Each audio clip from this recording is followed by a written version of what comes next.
Hey guys, welcome to Meals with Maria. Today is an extra special episode. I am participating in an Easter baking hop. So I'm going to be making two baked things for you. We're going to do some cupcakes and some Easter magic bars. They're so cute. These are things that you're definitely going to want to make for Easter for your family. So I'm just so happy to share them with you. And part of how the hop works is you're going to need to go to the description box down below when you're done with my video and click on the next video. And then each video will send you to another video, and it'll be really fun because you get to watch all sorts of different recipes.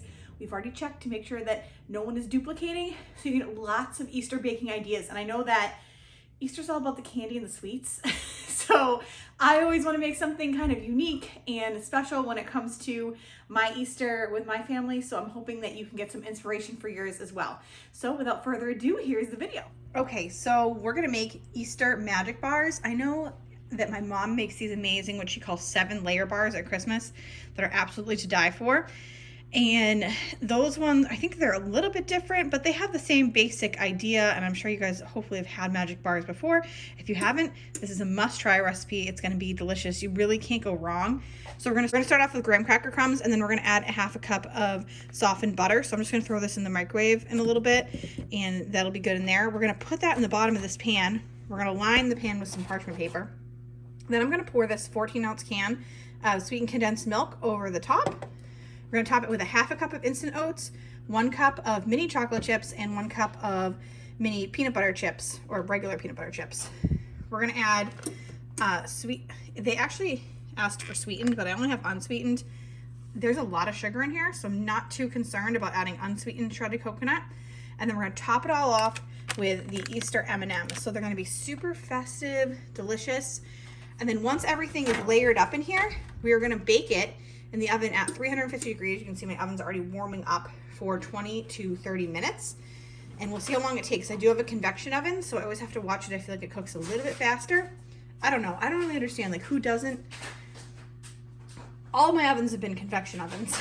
So I get confused at, like, why recipes are like bake or use convection bake, or whether I should use which one. If you guys know and you're like, yes, you're doing it wrong, or I don't understand why the recipe says that either, let me know in the comments below. I would love to know if I just need to, like, not use convection, or if I'm doing the right thing, but I do need to just cut my recipes down, or if you can't understand why the recipes aren't just all for convection anyway. So anyway, enough rambling. Let's get to some cooking. So I'm just starting off by putting my butter in the microwave for about a minute, and it ended up getting kind of more than softened. I'm just loving showing you guys these new appliances that are perfectly clean for now. Because, you know, in like a few months, I'm going to try and keep them really clean. It's hard. So once I did that, I'm lining my container with parchment paper, and I'm able to get this parchment paper on Amazon. I know that you can get it anywhere. I will always link stuff below if I know that you can get it online these days. It's always easier to get online. And I'm using this disposable pan because I'm trying not to use dishes because we don't have a sink, but the recipe does call for a 13x9 pan. So the pan that I'm using here is a little bit, I guess, it's going to make the bars a little bit thicker potentially, because I don't think it's quite a 13x9. So you could mix this separately, but what I've done is just poured all of my graham cracker crumbs into the bottom of the pan with my half a cup of butter. Mine ended up being completely melted, but it did say softened, so I don't know if you have softened butter, go ahead and use that. It turned out fine with the fully melted butter, so that was fine, but just mixed everything around with a spoon and then flattened it out, and that was my first layer. Then you want to pour on your sweetened condensed milk. I just love sweetened condensed milk. I have like the best key lime pie recipe with sweetened condensed milk, and I'll link that below for you guys too, just because it always makes me think of it. But it's so delicious. And then in order to get it to evenly stretch out, I was kind of trying to use a spoon and it wasn't really working. So I ended up just kind of moving the pan around, and then the sweetened condensed milk ended up moving to the sides, and it doesn't have to be perfect. It was just fine. And here I'm adding a half a cup of quick oats over the sweetened condensed milk. I really winged most of this here, so I did not end up using a measuring cup, trying to, again, avoid dishes. But I can pretty much tell what a half a cup is, and this is the kind of recipe that it doesn't have to be perfect. All the things in it are delicious, so you really can't go wrong. And then I'm adding about a 1 cup of some mini chocolate chips, and then 1 cup of peanut butter chips, and I'm using the Reese's chips, and these ended up being delicious in this.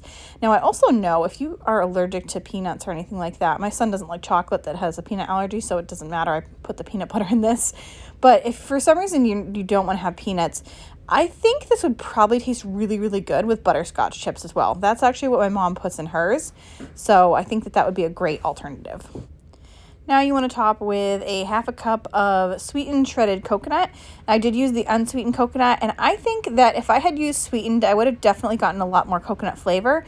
I think because I used the unsweetened, I just didn't get that coconut tang that you might get with the sweetened. So it was still delicious, but I would probably recommend using the sweetened. I think that's cheaper anyway. I know that you can sometimes get that at the Dollar Tree. And last but not least, the part that makes these so cute and so Easter is the Easter colored M&Ms. And I'm sprinkling on it said about a cup. I think I probably went a little bit sparse on mine, just because it's a lot of chocolate for us. But either way, they look so cute. I love the spring colors, and this is really what makes these Easter. And then you want to bake these in the oven at 350 degrees. I did mine on 350 convection for 20 minutes, and they ended up perfect. So this is what everything looks like when it comes out of the oven. I think that maybe if you added your M&Ms a little bit later, they may not crack, although they're still really cute, so I don't think it matters either way. You want to make sure that these are fully cooled before you cut them, and then once they're fully cooled, you can cut them almost into like brownie shapes, whatever you like, and serve. They were an absolute fan favorite. They're so, so good. Your family will love them. And then someone needs to pour it into the bowl. Me! Who? Me! Whoever does the bowl, then the next person gets to do the water. So you want to do the water, Tommy? No. I'm gonna do the water. Oh, you want to do the water? Yeah. I get to do it, Mommy. And now the water. All right, these guys are so cute. I just had to leave them in there for a little bit. So they were helping me make some amazing funfetti cupcakes. I don't know about you guys, but I love funfetti cupcake mix. I know it probably just tastes like vanilla, but it's just fun. So we're just following the instructions on the package and making some funfetti cupcakes, and then we're going to make them look really, really cute because they're going to look like little birds' nests. Saw this on Pinterest. I was like, we have to do it, and it ended up being so easy. So kids just helped me make these. We did very traditional style, pour them into cupcakes, follow the instructions on the back of the package. And the big exciting part in this really is just how I ended up frosting them and what I ended up using to make them look like little bird's nests. So I just used the regular funfetti frosting because I wanted to use the sprinkles that came in the package.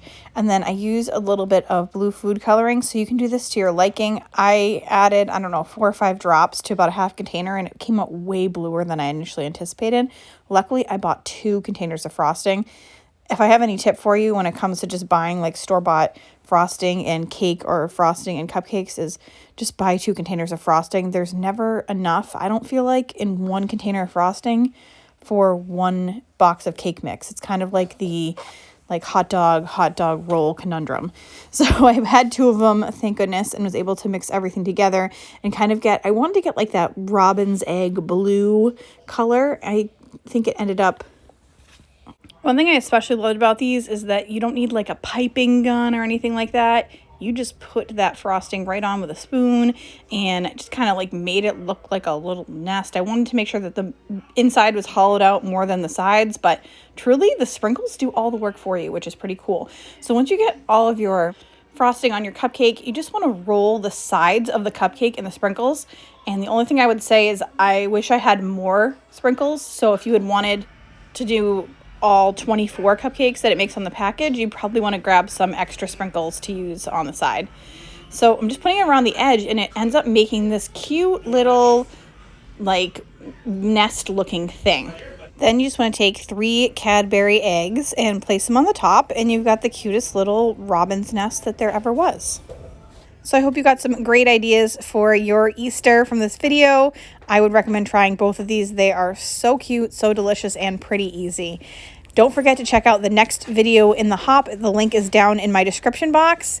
And if you like this video, do not forget to give it a thumbs up. And if you're new here, make sure to subscribe and hit the notification bell so you don't miss any of my future videos. I do extreme grocery budget challenges as well as other cooking videos. So I hope you guys have a great day. For someone like you, like you.